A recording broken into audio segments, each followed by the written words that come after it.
Good morning. Has everyone got a copy of the essay topics? Put your hand up if you do not have a copy of the essay topics. You do not? Okay. Yeah, they're online. They're online, yes. Okay. Okay. Fine. Okay. Right. I didn't give out hard copies. I just mailed them on. So you should have got an email with the essay topics on them. Okay. Okay. Okay. So today and this last week before the spring break, before the much-needed spring break, we're all going on to Vic and Stein. Vic and Stein's take on questions about language and meaning is quite different to any ones that we've looked at so far.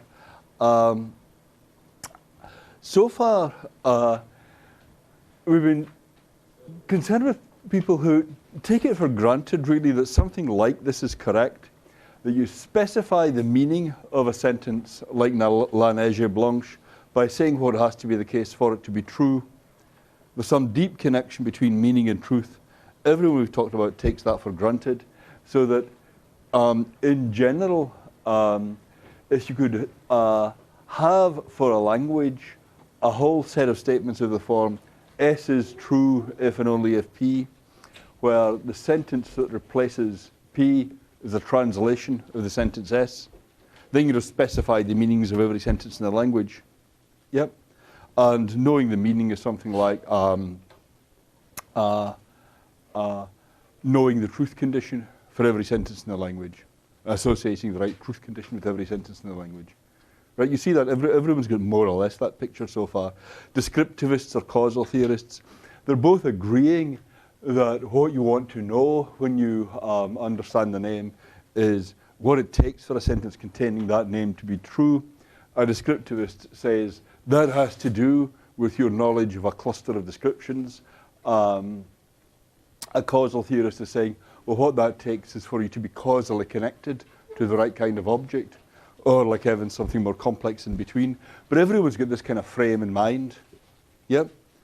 And the way you explain how this is fixed by the references of the parts, that's something that the structure for doing that is something you learn in doing elementary logic. Yeah, you've got names, predicates, quantifiers, and so on, and the knowledge of the truth conditions will be generated out of knowledge of the references of the parts. Yep, that seems kind of familiar. That's, yeah? Recognizable? No? Okay. Well, Wittgenstein doesn't seem to buy any of this at all. The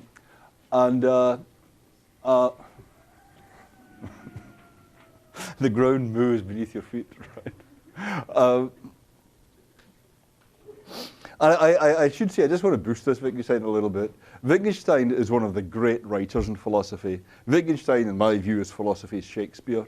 It's all just great to read. And for a philosopher, the problem reading it is a bit like the problem reading Shakespeare, that every line is a famous quotation, which is very distracting. But really, you have to spend time reading the Wittgenstein.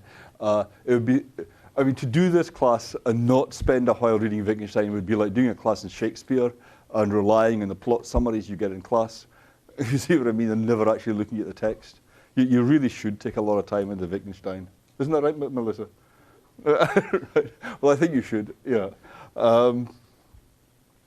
Yeah, you're really missing out if you don't do it. This might be the only time you... Sorry? No, this is later Wittgenstein, yeah.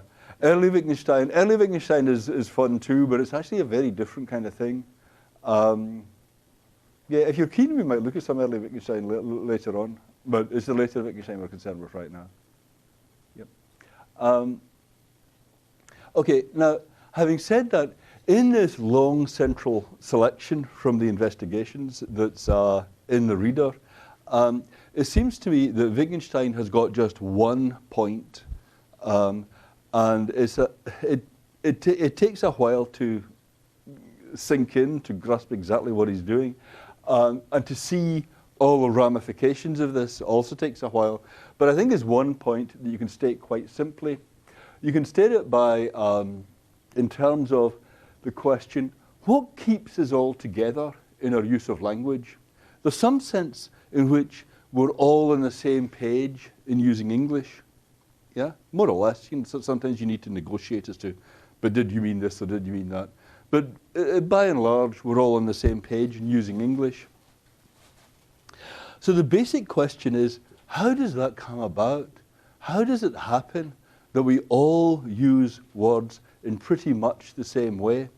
I mean, we focus on disagreements, like you say this is a democracy and I say this is not a democracy, or you say this guy's very smart and I say that guy's not very smart. So there are times when we dispute, but there's such a massive amount of agreement that we all agree that the screen there is rectangular, we all agree that it's white, you know, that the letters are black. So it's such an enormous amount of agreement that we never need to bother to spell out in our use of language that's the background to any of these disputes. So how does it happen that we're all held together in our use of language? That's what makes civilization possible, right? So how does this work? Well, suppose you take a very simple example.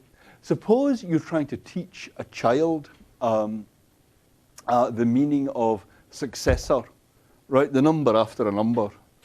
Yeah? We all know what that is, right? So you're trying to teach a child the meaning of successor, and the natural way to do it, I mean, really the only way to do it is to give the child examples. You say, well, 1 comes right after 0, 2 comes right after 1, 3 comes right after 2, 4 comes right after 3. Yeah, you just give examples.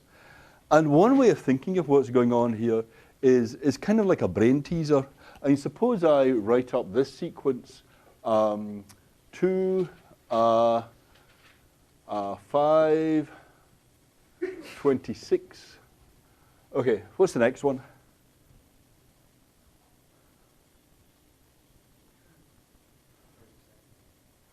37. Okay, why? It just came into your head? Actually, that's great. Okay, so one way of answering it is to just see what came into your head, right? So my idea was, this is 1 squared, this is x squared plus 1, right? So that's the formula, right? So 2 squared plus 1, 5 squared plus 1. So the next one would be 26 squared plus 1, which was too hard for me to do in my head, right? But that's a familiar kind of brain teaser, right? You figure out the underlying algorithm, yeah? And then you see what's next. So the natural way to interpret what's going on with the child when you're doing this is you're giving the child a kind of brain teaser, only it's a very easy one, right? So the child, you're going 0, 1, 2, 3, 4, 5, 6, 7, 8, and after a bit the child says, that's it, that's what he's doing. He's doing x plus 1. Yeah, the same way you might do x squared plus 1 here. You see what I mean? And then the child says, oh, it's x plus 1, so I can go 0, 1, 2, 3, 4, 5, 6. Yeah, adding 1 each time. So on this way of thinking of it, what keeps us together in our use of the notion of a successor of a number is that we've all got the same underlying rule in our heads for generating the next number. Yeah, that's how come we all agree. I mean, this is one of these agreements that is too obvious to spell out usually, right? But I take it all of us in the class agree this is the right way to spell out, you know, this is all correct, right? 0, 1, 2, 3, 4. So what's keeping us together is that we've all got this underlying algorithm, this underlying rule is x plus 1. But the trouble with this way of thinking of it is that the minute this thing in the head is called on to do some work, it's all right when you've got a complex brain teaser like that. But in this very basic case, where it's just x plus 1, the minute it's called on to do any work, it turns out to be useless. Because suppose that you and the student keep together for a while, right? Suppose I'm the student and you're the teacher, and you're saying to me, look, it goes 0, 1, 2, 3, 4, 5, 6. And I say, okay, I get it. It goes 0, 1, 2, 3, 4, 5, 6. And you're saying, that's great. Okay, now we're on the same page. And then we carry on, we just check it out. And we get to 96, we're doing fine up to 96, 97, and then say 104, 3, 22, 437. And you say, no, wait a minute. It was all going so well. come back, come back. You've wandered right off, right? That's the case where we're not keeping together, right? So if this formula is going to do any work, this is where it has to do it, right? That's where it has to come in. That's where it has to drag me back. So you say to me, no, let's regroup here. It doesn't go 104, 3, 22, for God's sake, what's that meant to be? And I say, well, I'm just taking the successor. And you say, but look, the formula is x plus 1, right? Just add 1. And I say, that's what I'm doing. I'm adding 1. 97 and 1, 104. 104 and 1, 3. And you say, no. X plus 1, right? And you up the volume, you put it in block capitals. And I say, but that's exactly what I'm doing. What I don't understand about you is why you are deviating from the rule up here. 97 plus 1 is 98. 97 plus 1 is 104. Why are you going off in this weird track here? You're the one that is deviating. We're trying to follow this rule, x plus 1. At this point, it seems kind of obvious that we're interpreting the rule x plus 1 in different ways, right? Is that a fair way to put it? We're interpreting the rule x plus 1 in different ways. So how will we resolve that difference? How could you explain the meaning of the rule add 1? Well, the point about this example is that this is so basic that you can't give a definition. In the case of a more complex thing like x squared plus 1, you can break that down and you can say, well, add x to itself x times and then add 1. You can break that down to more basic things that we take it for granted we do agree on. But here, there isn't anything more basic to break this down to. So if you want to explain the meaning of x plus 1, how are you going to do it? Yep. Don't we have to explain the meaning of the sign plus? Well, yeah, how do you do that? Okay, well, I guess in practice, though, if you really want to explain the meaning of this word sign plus, what you'd do is you'd explain the meaning of adding other numbers in terms of adding 1 n times, if you see what I mean, yeah? But if you find some more basic operation in terms of which you want to explain add 1, yeah, then the problem is just going to arise at the level of that more basic explanation. Yeah, I'm choosing this because this is arguably a point where you reach something undefinable. Yeah, you must reach points where you can't give explicit definitions. Yeah, just defining words in terms of other words has to come to an end somewhere. Yeah, and then you're going to get cases like this, right? So the question is, what is it that is keeping us together in our use of successor? Why don't we deviate from each other? And the natural answer is, well, we know in our heads what the sign means. We agree in our heads on what the sign means. But it's turning out that does no work, because the only way you have of explaining what this thing means is to give examples. If you say x plus 1, what does that mean? I say, well, for example, 0 plus 1 is 1, 1 plus 1 is 2, 2 plus 1 is 3. For example, right? I just give you a whole bunch of examples. That's how you learn the meaning of add 1, is from a whole bunch of examples. So all there is to do is to give these initial examples to explain the meaning of this thing in the head. And the point is, it now turns out, you might think that the meaning of this sign is what controls what you're doing when you're generating particular examples. But that's not what's going on. This thing is just an empty shell. It only has its meaning because of the way we use the words in particular cases. Yeah. It is just dragged along behind the generation of the sequences. We generate the sequences, and that's what gives this sign meaning. So if you and I drift apart, this can't do any work. It can't help in explaining why one of us is right and one of us is wrong. Yeah? Well, it seems like if people like there could just be two different languages going on. Two different languages going on, yeah. So the people could think that 104 is the natural successor of 97. That's right, that is what the people think. Yeah, 104 is a natural successor, yeah. The people naturally thinks that 104 is a successor. So the people naturally think that 104 is 98. Well, I wouldn't put it like that. The people thinks that 104 goes in the place where you or I put 98, yeah. But that doesn't mean that we mean just the same things. No, Yeah. it means different. Right, but we have the same formula in our heads, yeah. So I agree. There's something different about meaning here, but you can't think of meaning there or conception as something that we've got in our heads that we differ in, because what's running through our heads might be exactly the same for you and for me. It's just that we generate different series as we go along.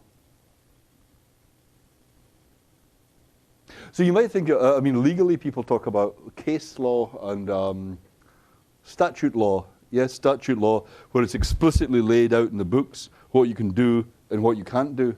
And what we're trying to do here is think of this as statute law. The X+1 is the statute law that tells you what you can do. But in case law, what you do is you look back at what happened in previous examples and say, well, we're just going to do the same thing here. And the way you use a sign is just driven by examples.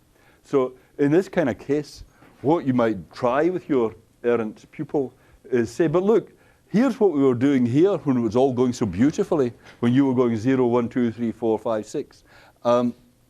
Just keep doing the same thing here. You've only got case law. There is no statute law to apply here. And if the pupil says, yeah, but I am just doing the same thing here as I was doing earlier, then you are helpless. There is nothing you can do. So if you ask, what is it that keeps us together in our use of the numerals? Is it something in the head? No, there is nothing that keeps us together. Nothing at all. All that happens in the usual case is that you teach me, you give me a whole bunch of examples. You say, it goes 0, 1, 2, 3, 4, 5, 6. And after a bit of listening to this, I start going 0, 2, 1, 2, 3, 4, 5, 6. And we keep together. We do, in fact, keep together.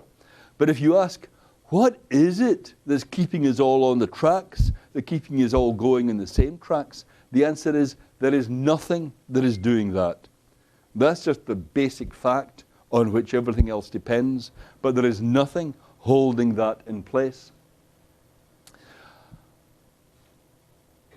So that's it for the numerals. You can make the same point for lots of different cases. Suppose you think, how do you know what it takes for something to be blue? You know, I say, is this blue? Well, if you're explaining to someone what blue means, you say, look, this is blue, this is blue, this is blue, that one's not blue, that one's not blue. And the natural way to think of it is kind of like a brain teaser, that you show the child all these examples, and what the child's got to do is to figure out what is he up to, what's going on here. And then the child gets it, they get an image of blue in their head, and they say, that's what's going on. He's using the word blue for all the ones that's like.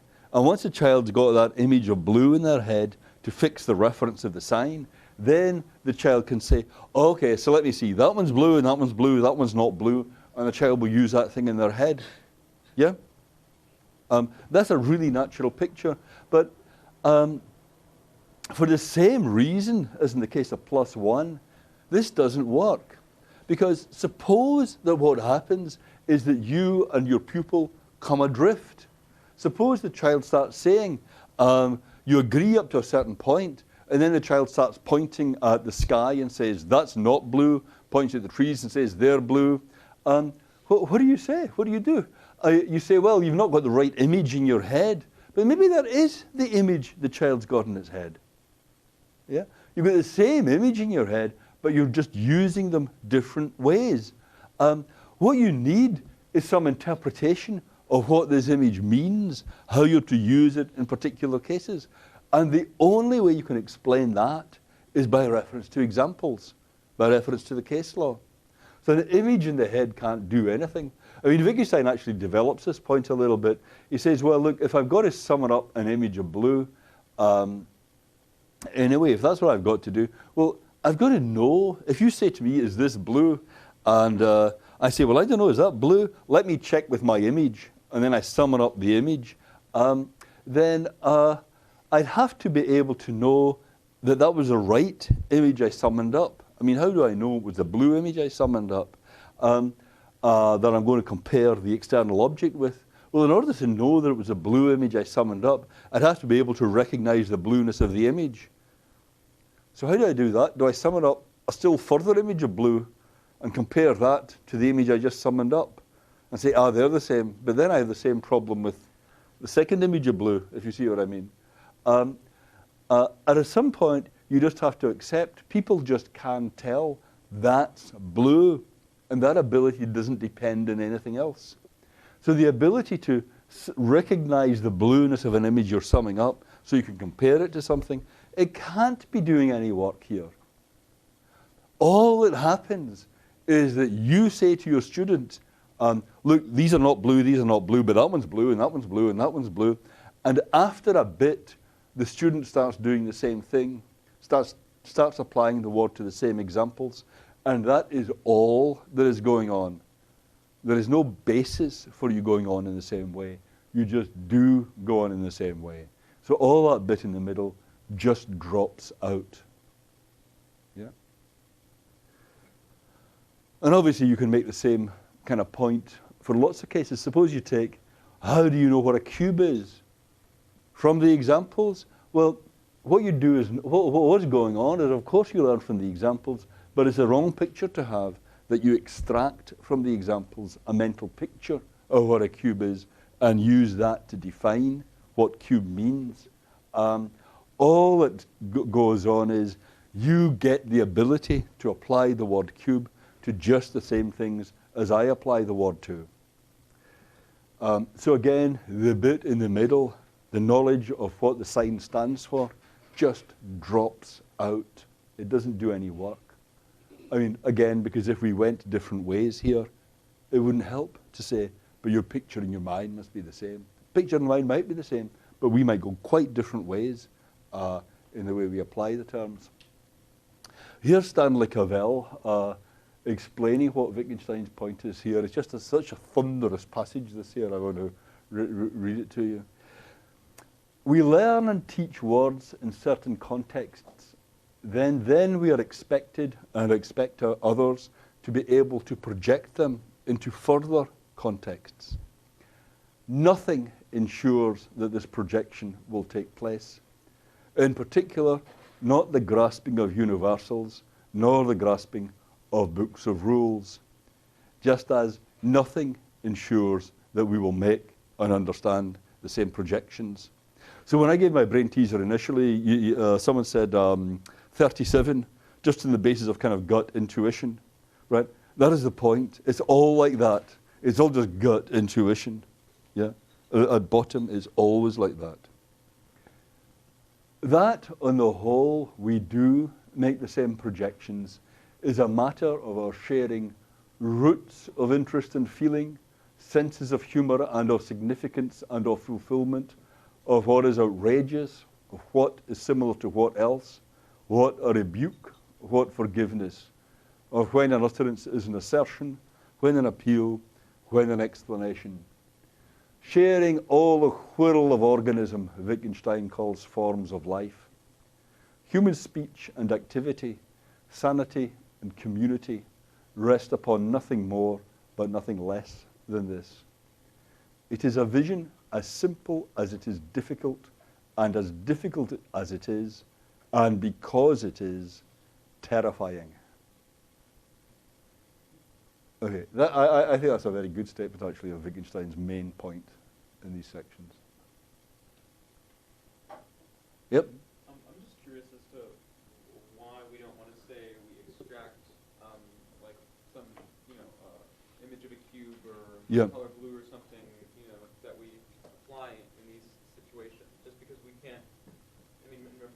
image as blue will need a standard to judge that it's blue? Or? Yes, right. Well, there are 2 points here. One is if you're going to appeal to the image of blue, you have to be able to recognize that you've pulled up the right image. But why can't I just, I mean, don't I recognize that that's the right image in making the, like, this discrimination of similarities amongst objects, you know, that were presented to me and said that there's something the same about these and it's called blue, you know? There's something the same as the... I mean, when someone tries to teach me the word blue, yeah.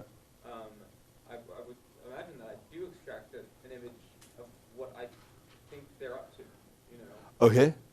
Right, that's the picture that's being attacked. Yeah, Okay. Yeah. I'm having trouble grasping why we don't want to say that. Okay, well, the basic point is, suppose you've got the right image in your head, yeah?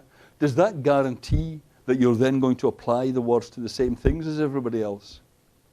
The basic point is no, it doesn't. Because someone might have the right image in their head and just not apply the word to the same things as everyone else. I mean, is this appealing to like a... I guess I just don't understand how that could be the case, you know? Like when I see these, the number example especially, like, you know, I just don't see how someone could be applying, like if they have the right image of blue in their head, Yeah. how do they misuse it?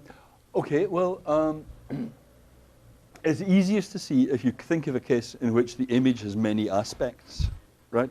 So suppose I summon up the image of a blue wall, yeah? Okay. And now I apply the word to blue things, all right? But I also apply it to walls, yeah? Or if my patch is square, I also apply it to square things, yeah?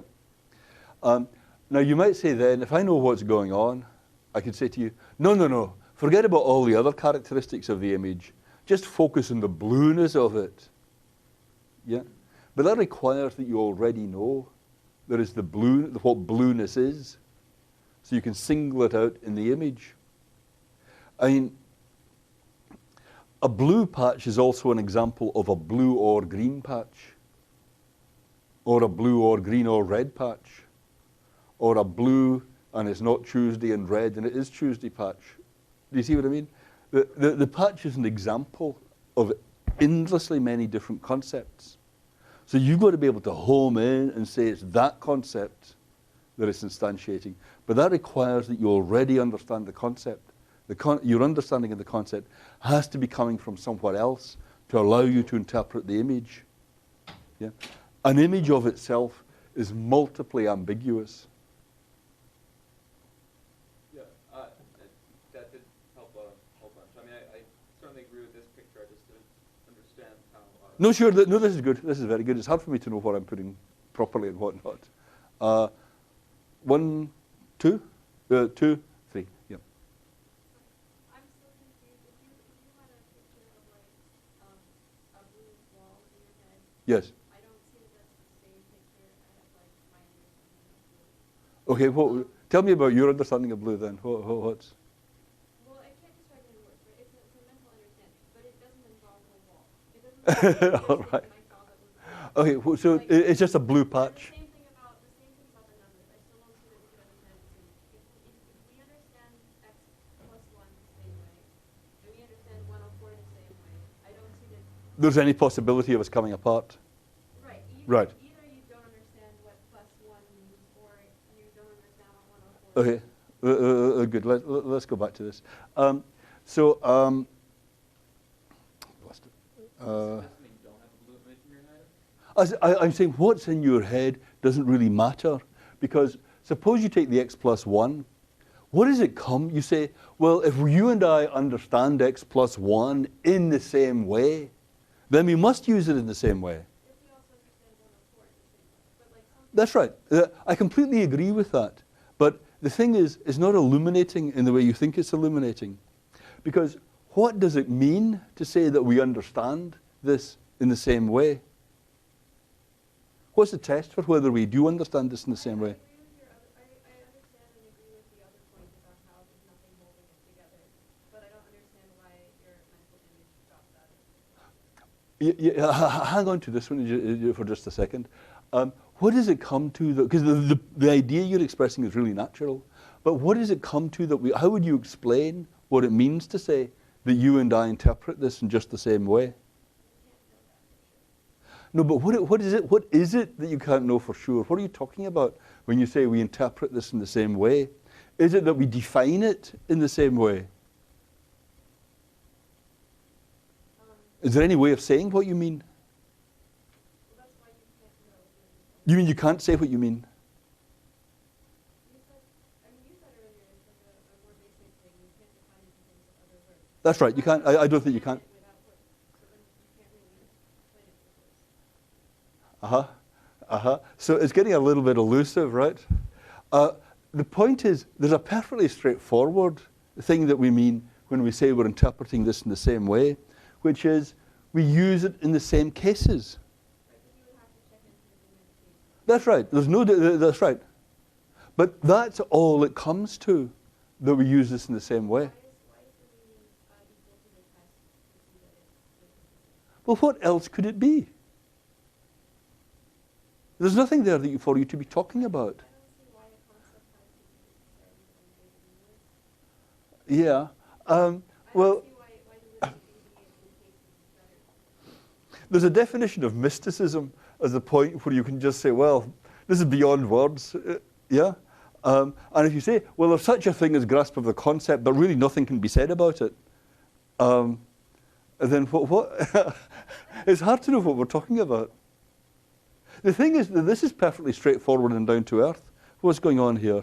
That if we, in practice, if any question comes up as to whether you or I understand the sign add one in the same way, what we do is we look at how we use it in examples.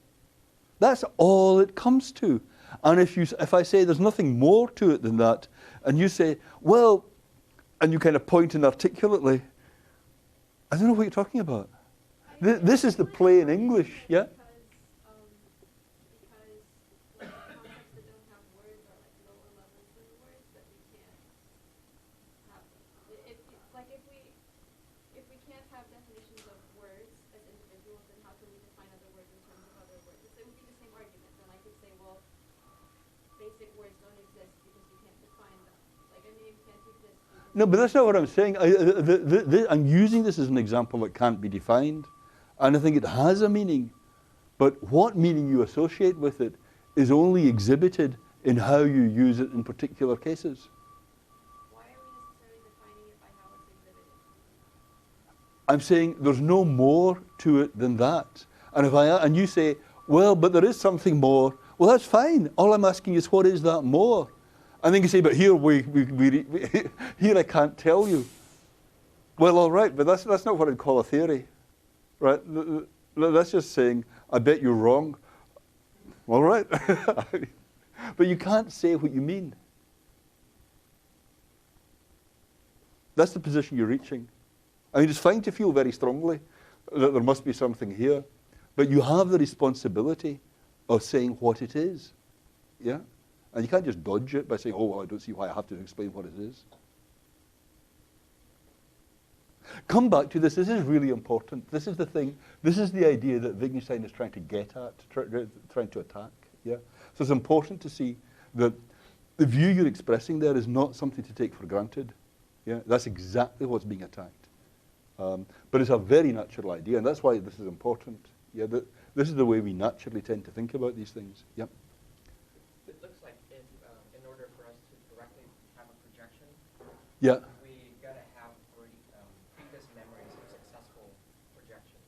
Previous memories of successful projections. Suppose I meet Yeah. someone who has the short-term memory of 10 seconds. Yeah. And I introduce him a new shade of color and I give him the name. Yeah. And then 10 seconds later he asks, oh, what's that color? Yeah. He doesn't remember that I talked to him. He can't project it. Yeah. Sorry, say again? Yeah, that's the thing. I mean, your ability to recognize often goes beyond your ability to recall. I mean, I remember, this class is too full of personal reminiscences anyhow, but it can happen that You get to you're in the bus to a town that you haven't visited for 10 years, and you think, God, I can't recall it at all. Where's the post office? But then the minute you get there, you recognize all the buildings. You see what I mean? It can happen that you say, well, I don't know what color indigo is. I can't summon up an image. But then someone shows you and says, is that indigo? And you write on the button. You know immediately. You see what I mean? You said in this case and in other cases, we define something's meaning in terms of its operation. That's right. Yeah, that's right. The grasp of meaning just comes to the ability to use the word correctly in particular cases. Yeah. That's what he's saying.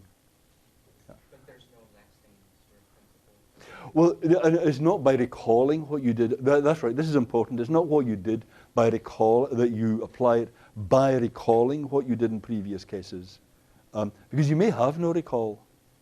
So long as you actually do use the word correctly in particular cases, that's all it comes to. And you may not be doing that on any basis at all. And as Vic and Stein says somewhere, you use the words blindly. It's not that you're always harking back to some earlier thing. Yeah, that's not the picture. Yeah. 1, 2, 3, yeah. It seems a bit weird here because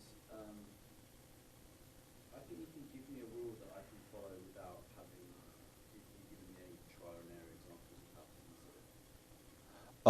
What kind of case? Or we can sit down and play a board game together without either of us having ever played it before, or using a set of rules. That's right. There are cases where, well, tell me the case. So we're figuring out a game, Yeah. and we start out. I just trying to get the ball from you, and then we kind of evolve a way of playing it without laying down rules. Is that what you're saying? No, rather like say neither of us have played chess before. Okay. We've got a written Oh, but we've got a written list of rules. Yeah, of the rules of chess. And that's then right. We sit down and we go over the rules and we have a game. Say we have a game of results, even though neither of us have ever gone through a trial and error process of working out what a correct game of chess looks like. That certainly could happen. Yeah, that certainly could happen. And I can agree that in some sense we're sort of synthesizing more basic rules that we learn from other games to go through that process. But it still seems like there is still this sort of middleman step of some sort of rule if you can extrapolate from previous. Okay, in that case of playing chess, it certainly can work like that. This is like this case, right? Where you really can write down the rule book for using the sign. Yeah. The thing about this case is it's not the basic case. I mean, there are two reasons for this. First of all, if you think about how you're going to be using your rule book in the case of chess, yeah, then you need, for example, if you say it's here are the pawns. What's a pawn? Well, this is a pawn, and this is a pawn, and this is a pawn. Yeah. There are primitives of the thing, and the primitives aren't explained in terms of the rule book. The rule book takes the primitives for granted. If you say, what does it mean to move 1 square forward? Well, this is moving 1 square forward, this is moving, you see what I mean? These are not defined. So there can be rule books in more complex cases, but these always depend on the use of primitive terms for which Wittgenstein's point holds. Yeah. And a way to put it is that his picture of what the big mistake is that we naturally make in thinking about language is that we suppose that the right model for the more complex case is also the right model for the simple case. Yeah. Yeah. So, it seems like in order for us to agree on anything, we need to start like with this one thing, and then we can kind of build on top of that. But is he saying that we can never agree on one thing because it just seems like the problem is that we can never know what's going on in each other's minds. So it's difficult. I think he'd say that's a problem for his opponent, not for him. On his view, what's going on in your mind doesn't really matter. You might have x plus 1 in your mind when you're using successor. I might have something quite different what would it be? Add 2 minus 1 or something, right? I guess it's quite different running through my head. But what's running through our heads doesn't matter as long as we use the signs the same way in particular cases. So long as we're working on this model and we're actually agreeing in particular cases, you can, the thing in your head just drops out. It's not important at this point for understanding our meaning. All that matters is the way we use the word in particular cases. And the original way I was putting it was round the other way, that even if what's in the head is the same between you and me, and even if we do know it's the same, we still might diverge in particular cases. This thing in the head can't actually do any work when we need it to. Because if you ask, what does the thing in the head mean? That's just explained by what goes on in the particular cases. Okay, so now I'm with her. I don't understand how that can be. I don't How understand what can be? How we can know that we're both agreeing on something. And we both have the same things in our heads. But Right. yet we can diverge. Diverge in different cases. Okay, well, let me put it like this. Suppose that there's something more to knowing the rule add 1 than what goes on in particular cases. Yeah? That was your suggestion. There's something more to this. This is the important thing. It's not merely a matter of what's going on in particular cases. Yeah? That's what makes it possible for you to hold the meaning constant, but diverge in what's going on in particular cases. Yeah, because you just said, well, this is something extra. But how could it be some kind of super strong motor that really makes you do this? The thing on the other side is, the point on the other side that absolutely gives you what you want here is that the only way you have of saying what it means for you and me to be agreeing in how we interpret the thing in the head is that we use the sign the same way in particular cases. That's all you mean when you say we're using this in the same way, is that we're agreeing on how we use successor in particular cases. Once we diverge, so Say there was like a third party that could factually give evidence that we both have the same. yeah, suppose God can look right into your mind, right, and see there what I'm seeing and what I'm seeing, yeah. Right. So it's not just dependent on just our behavior. That's right, yeah. Then it seems like we should not diverge. We should go the exact same way. Yeah, well, that's the trouble. How do you make that convincing? I mean, this is really key. This is really important for the basic point Vic and Stein is making. Yeah, so it's important at least to see that he's rejecting that idea. I mean, he puts it at one point by saying, if God could have looked into your mind, he would not have been able to see there what you meant. The only way he can see what you're meaning is by seeing what you do. Yeah? Just because nothing that was in your mind, what you want is the thing that's in your mind to be different to what you're doing in particular cases, but somehow heroically determine what you do in particular cases. But nothing could be like that. Yes? Okay, but even if we say that we share the same psychological state, I don't think we can say that we share the same intentional content. So, that, I mean, there, you know. Intentional content isn't part of psychological state. Well, for instance, you and I can both think about my mother, but our intentional content would be different. So, for instance, when you have a picture of your mother and a picture of your mother. Oh, see, when each of us thinks about their own mother, yeah, right. So, I mean, in that regard, it seems to me that, you know, at least some meaning has to be in the head based on that intentional relationship. Okay. For example, like, if I understand blue according to some sort of frequency, like 47.7, let's say, right? Blue, according to something like point. blueness, like the Yeah, according to 0.7, 0.7. I mean, What? it's just, you know, like understanding the frequency of a color. Yeah. Based on some sort of understanding that I have, without, like, having some sort of feeling in my head of the blueness of something. And wouldn't I leave out like, the intentional relation between like, blueness and my experience of it? No, you'd be leaving out nothing but a mistake. Yeah, that is just a fantasy, that thing in the head.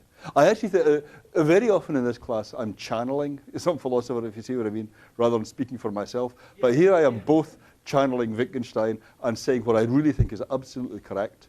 And it's because this is correct and surprising that I think it's so important. Yeah. So 1, 2, 3. Oh, 4, right.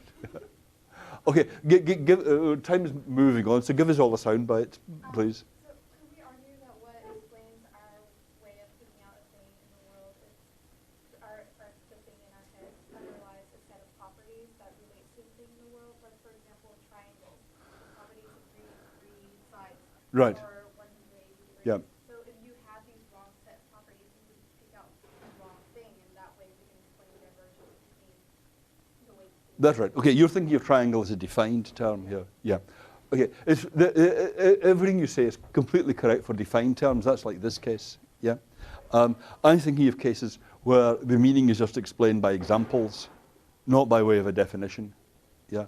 So everything you say is fine for that triangle case. Yeah. Yeah, it seems like the confusion here and understanding it is whether which one comes first, like whether the x plus 1 comes first and that's how you're going to get 96, you know, or whether Right. you get 96 and then you derive x plus 1. That's right.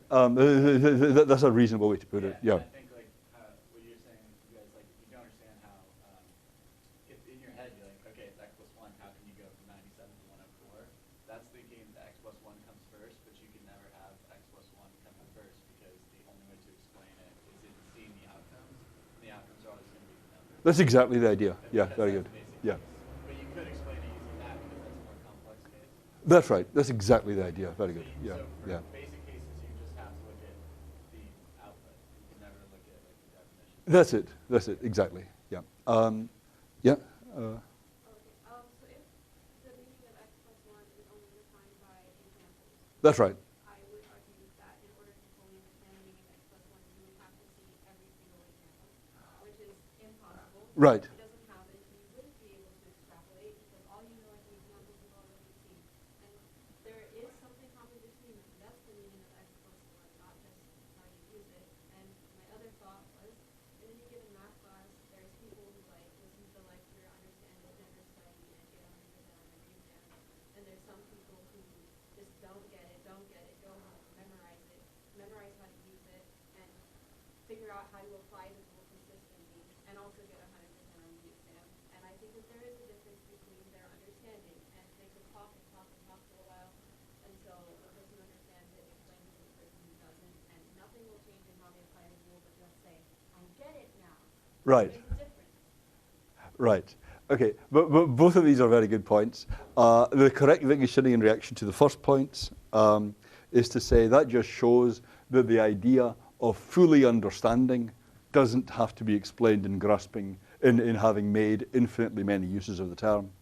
That all that we require in practice, I mean, with a child, all that you require in practice for an understanding of the term is that it gets enough right in common with you. And then they say there's no question is getting it. The mathematician's case is really interesting. The question is, and if you read the Wittgenstein, he's actually addressing quite a lot of the passages in the investigations are addressing that feeling of, now I get it. What's happened there? Yeah. And the thing is, now I get it, it's natural to interpret that as that's when you got the thing in your head. Yeah. But the trouble with our interpretation of now I get it is you can get anything at all in your head. You get a picture of the universal set theory in your head, and you suddenly think, oh, now I see what's going on. And then you try and do the problems, and you still can't do them. You still get all the wrong answers. What's in your head isn't really relevant to whether you got it. Whether you got it just shows in what you do in particular cases. Now, I see that you were saying you were trying to set up a case where someone in this very tortured, nervous way gets it right every time. But the question is, could you have two mathematicians, one of whom got it right every time in a very easy way, and the other of whom got it right every time in an easy way, but only one of them really understands. The other one doesn't get it at all. And it seems to me that, you ask the mathematicians, they're going to say, that makes no sense. There's no difference there. If they're both equally confident and they give all the right answers, then They understand it. They both understand it just the same. Well, the problem is not all the right answers. You only have the test, and then it's stop. That's right. So no, if they get it different later, I wouldn't say that they're getting all the right answers. If they get it different later, but I'm saying suppose they agree all the way. Now you're saying in practice you can't do that, but that's fine. We just rely on finite testing for whether any of us understands the language in the same way. Right now in this room, we all take it for granted that we are using English in pretty much the same way. But of course, we only have a finite base of samples that any of us has used.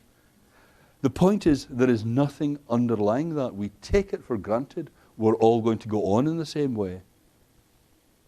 But there is nothing entitling us to that. 1, 2. So basically what it's saying is that we will never know anything for sure. We need to be really confident. We don't have any foundation for our belief that we're all going to go on in the same way. If I try to justify it, I can't give a justification.